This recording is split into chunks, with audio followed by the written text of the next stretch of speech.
You cannot have a society where death has no meaning, because life has no meaning. And you cannot have a society which bases itself upon the absence of the religious urge, however you define that urge and whatever system you use, because you will end up with a society which has two values beyond subsistence. And that could be seen in the title of a grubby play produced in London a couple of years ago called Shopping and Fornication.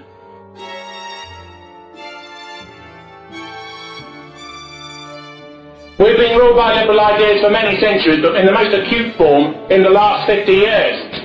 Liberal ideas say that men and women are the same and are interchangeable, that war is morally bad, that all races are the same and should all live together, that a population that just exists in a country is just a zone, is just an economic area, that everything's based on nationalism and materialism and is purely a calculation of economic self-interest.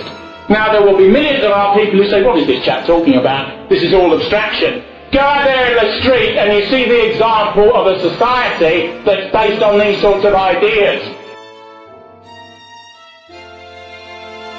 We face a situation in the West where paradoxically, spiritually, we're in a far worse state than the people who lived under communism. And this is one of the great ironies, because amongst its manias and the rest of it, communism froze things.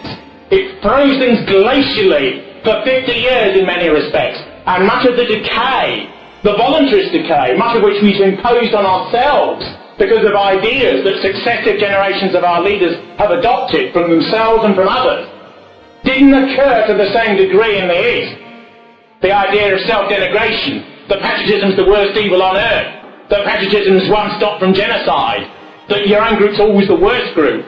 This hasn't been institutionalised and internalised quite to the same degree.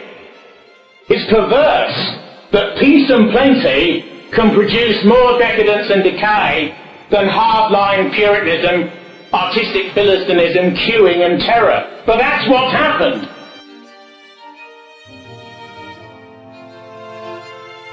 Most people in Western societies now are so dumbed down and so degraded by almost every aspect of life that nearly any philosophical speculation about life is indeterminate and almost completely meaningless. It's a channel which they never turn on.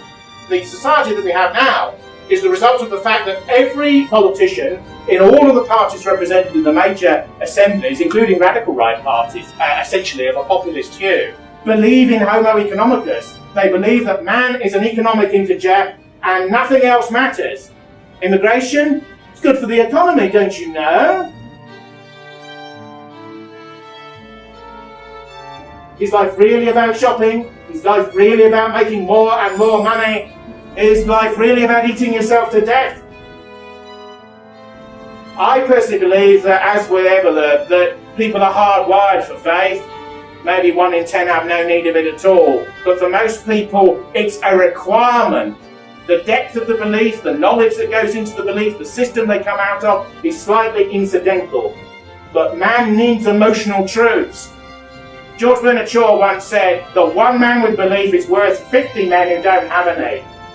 Philosophical, religious, semi-religious, philosophical melded into religious, and vice versa. Without the belief that there's something above you, and before you, and beyond you, and behind you that leads to that which is above you, we seem as a species content to slough down into the lowest common denominator, the lowest possible level.